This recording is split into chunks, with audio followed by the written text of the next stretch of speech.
Hi friends, कसे आहात? बघा, एका दुकानदाराने 1 किलोऐवजी गिऱ्हाईकाला 960 ग्रॅम धान्य दिले, तर त्याला शेकडा किती टक्के नफा झाला?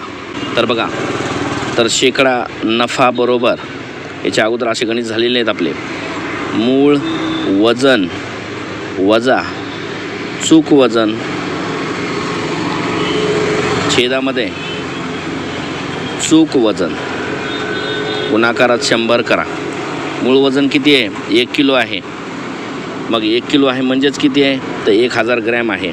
1000 ग्रॅम वजा 960 ग्रॅम ते ग्राहकाला दिलं आणि चूक वजन 960 ग्रॅम गुणाकारामध्ये 100 करा. यांची वजाबाकी करून घ्या. बघा, इथेच करूया. 40 छेदामध्ये 960 गुणाकारात 100 एवढे शिल्लक राहिले आता इथे. त्यानंतर हा शून्य काटा. मग शिल्लक काय राहतं बघा, 4/96 गुणाकारामध्ये 100. बे 2 4, बे 4 8, बे 8 16, 2/48 गुणाकारामध्ये 100 राहतात. मग परत आपण काय करायचं, आता या दोन्ही याला बघायचं. बे 50 100, बे 2 4, बे 4 8 राहते काय, 2/24 गुणाकारामध्ये 50 राहतो.